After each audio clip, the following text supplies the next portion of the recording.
Just Jarvis, Hosea, Baldwin, part 2. So, he did receive a payment while I was still in Missouri. He said that it came on his health spending card from, Zeus, stop now. He said it came on his health spending card from his job.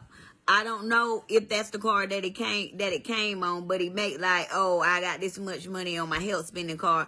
But really it was them sending a signal, hey, we got what we needed and here's your payment. And then another thing too, while we were sleeping, because we were sleeping in the bed, right?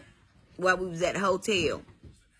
I woke up in the middle of the night and he was rubbing my crown like this. He was just massaging it and rubbing on it. He was doing a goddamn spell on me, trying to pull out where what they was looking for was in the house. And I'm just not realizing it.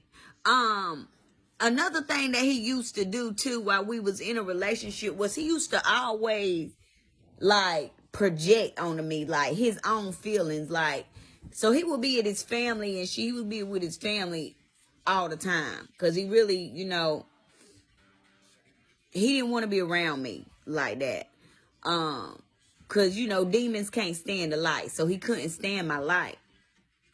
And another thing too, all they really like to do is drink and shit. So he, you know, people that are alcoholics, that's what they want to do. And I noticed that, like, when we first got together, he wasn't drinking like that much. But I noticed as the relationship progressed and, you know, things of that nature,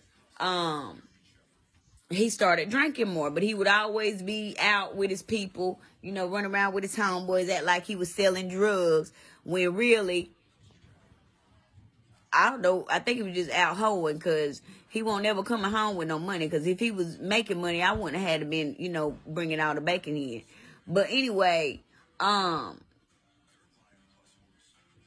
he would always project onto me. Like, he would say things like when I would say stuff to him about why he would always be out the house and, you know, he wouldn't never be home and shit.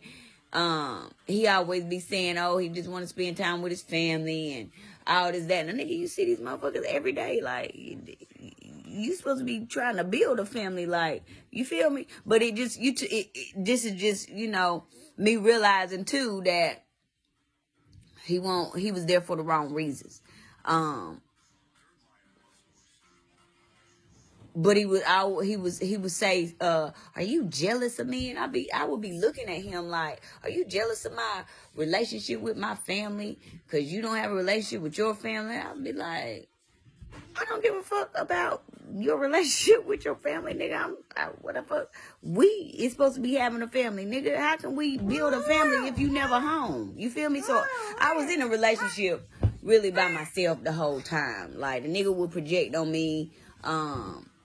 You know, he won't providing, he won't protecting. All he was doing was giving me that dry ass dick, you know, which won't even that good. It was just big. Nigga was trying to, him and my cousin, I don't know, I think they fucked, and I think he got her pregnant because it was some shit that went down, and it just popped in my spirit, and it was like they were fucking. And so I called him. I was like, did my cousin come on you? He was like, what made you say that?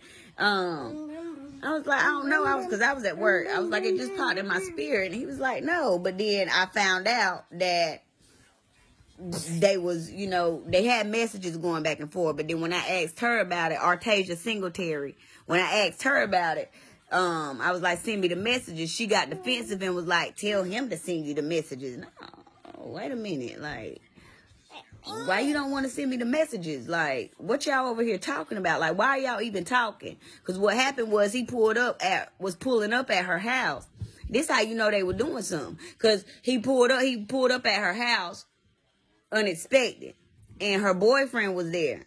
And so she tried to play it off and gonna call me talking about Jarvis just came over here. And bitch, if that motherfucker just came over there, he been coming the fuck over there. This ain't nothing goddamn new. So, cause she was fucking with some dude I can't remember the little boy name she was fucking with, but she was fucking with the dude, and she claimed that she was pregnant by him, but really she was pregnant by my boyfriend, and he went and gave her the money to get an abortion. Because Jarvis was tricking out.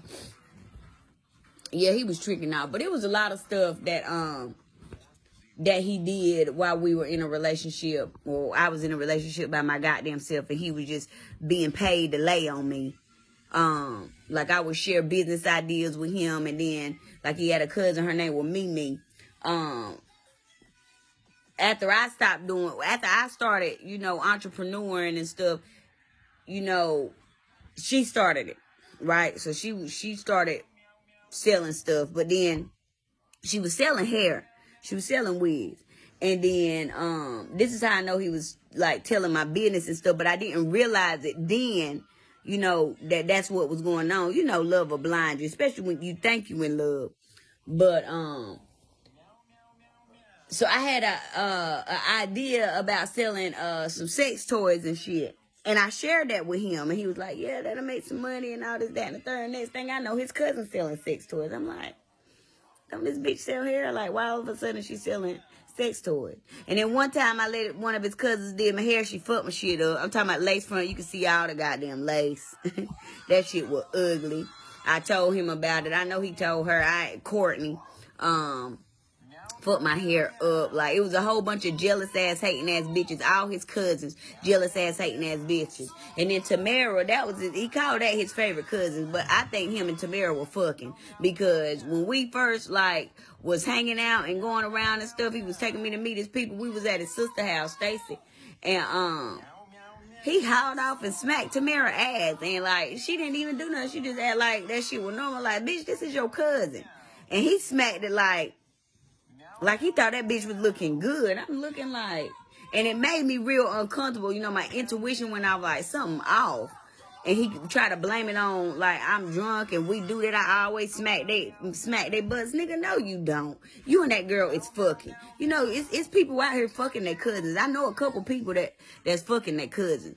I know for a fact because they done told me.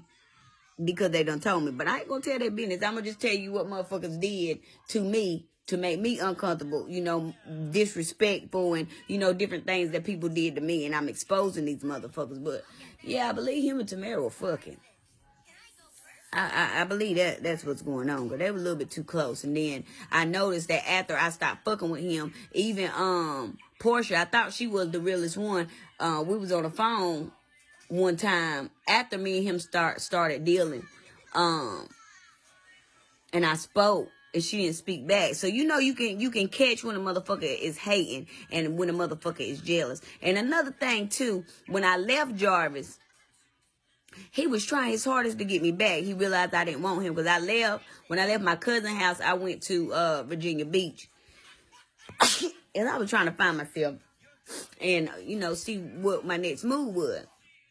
So we out in Virginia Beach. He calling me. I don't want to talk to him. This nigga had his mama call me, had his daddy call me. They out like, what you doing out there and what you gonna do and all this and that. Bro, y'all ain't got to worry about me. What the fuck y'all worried about me for? And that's when, I guess they were trying to formulate a plan on how they was going to get back into my energy or get me back, so that they can keep their eyes on me. And that's when, his mama invited me to come to Valdosta, Georgia. We went to Virginia Beach. We was out there. I think we was out there about 4 days, 5 days, something like that. And then that's when we went to Valdosta, Georgia. But yeah, Jarvis, he got some shit with him. I used to wonder why he used to always be talking to me about his exes, always trying to make me jealous and shit like that. He was being paid to manipulate me, to emotionally abuse me. He physically abused me one time. Yeah, he was paid to keep or to try to keep me in that toxic energy in that toxic relationship because they knew who I was before I knew who I was. Because them Masons and them Eastern Stars, they got a deck of cards that they play with, tarot, and Sandra Faye Green exposed that to me. And that was when I found out that she was trying to see, did I know who I was and shit like that. But I'm going to finish telling y'all. I'm going to finish.